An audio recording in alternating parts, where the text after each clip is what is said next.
Arawan ng pesta dito sa amin. At isang magandang araw po sa ating lahat. At ito nga po yung mga kaganapan.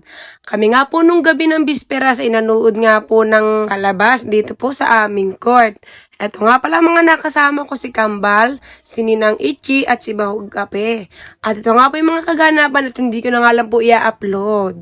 At syempre, ang kasama ko din diyan ay ang aking isa sa mga matatalik kong kaibigan na Jake Latero. At syempre, busy-busy nga po siya rin chat sa aming GC dahil kami nga lang pong dalawa na tuloy. Ay dapat nga po ay tatlo kami rito, ay kaso nga lang hindi nga sumama yung isa. At siya nga daw yata ay napapagod. At syempre kasama ko rin din ang aking anak na panganay tsaka nga ang aking biyanan. Ay tuwan-tuwa nga itong dalawa at eto na nga ang kaganapan. Kinabukasan ay talagang tinanghali nga po si Mama Minsang gising. Kaya ito, bago lang nagwawalis dito sa aming tindahan. Ay hindi pa nga po ako nakakapaligo riyan nang biglang nagchat na nga po si JC Lenz na nandito na nga daw po siya sa may subay. Ay napaisip nga ako kung ano bang uunahin ko, kung yung paglilinis mo o yung pagligo ko na lang muna. Pero naisip ko nga riyan, unahin nga muna itong paglilinis para nga wala na akong ganong gagawin pagkapaligo ko. Ay kung mapapansin nyo nga pala ngayon, ako nga po ay medyo paos. Dahil ako nga po ay nagkakanta ngayong araw habang umiinom nga po palagi ng malamig na tubig dahil sobrang init. At isa pa doon, natuyuan nga po ako ng pawis sa sobrang init nga ng panahon ngayon. Ay grabe talaga ang panahon ngayon, hindi ko na nga mawari, ulan-init. Sana na may wag akong uuboy na eh.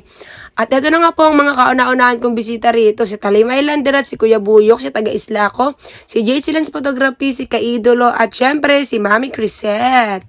At eto na nga po, pasensya na nga po kayo rito sa amin dahil pagkadating nga nila hindi pa nga kami nakakaanda. Dahil tanghali na nga po kami mga nagising dahil nga po kami mga puyatan eh. At syempre doon nga daw po muna sila pupunta kay na Rexon Amurada. Ay nakakatuwa nga lang itong mga ito, talaga nga naman bambabait pala eh. Ay mabuti na nga lang nung nagpunta sila dito sa amin, ay saktong-sakto nakaluto na nga ng ulam, kaya nga po sila ay nakaabot. Ito nga pala yung majorit dito, ang banda 38. At ito nga po yung kanilang mga majorit na nagagandahan. At inabot nga po sila diyan ng parade, kaya nga po hindi sila nakapagdiretso doon kina Rexon Amurada. At ito nga po yung mga ganaban ng mga oras na yan.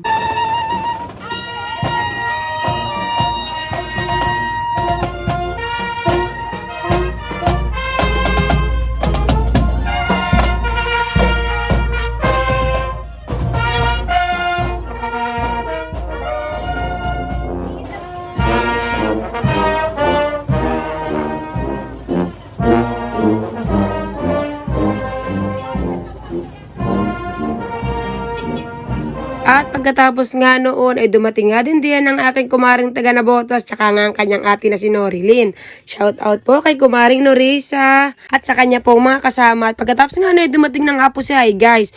Ito nga lang po nabalot ko kay Hi Guys dahil nga hindi pa po ako nakakapagbalot ng mga oras na yan. At shout out din po kay Mami Veg Journey, kay Bahog Kape at syempre kay Katiyan. Salamat po sa pagbisita.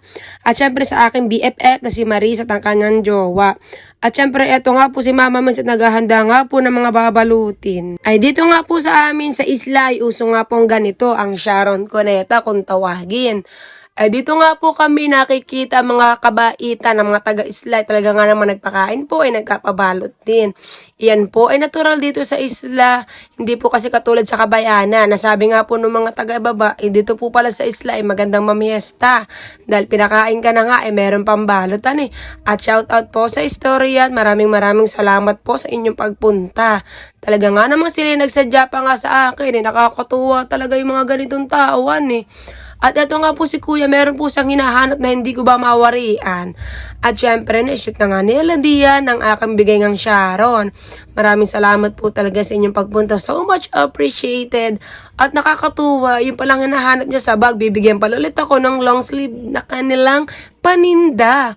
Ano pang ginagawa niyo? Murder na. At syempre, ito rin si JC Lens Photography na pauwi na nga po. At syempre, ito na nga pong kalagayan pagkatapos ko nga mag-Sharon at magpakain at talaga nga naman medyo taob na. At napunta na nga po ako sa video okay dahil sabi ko siguro naman ay pahipay nga na ang aabutin ko nito. At syempre, mawawala ba naman ng pag-video ni Mama Mens at pagkanta riyan. O, ngayon, alam nyo na bakit si Mama Mens ay napaus nga ng ganito. Ako pati hirap na hirap ngayon pagbo-voice over. Ay okay lang, ang mahalaga, nakaraos po ang piyesta namin.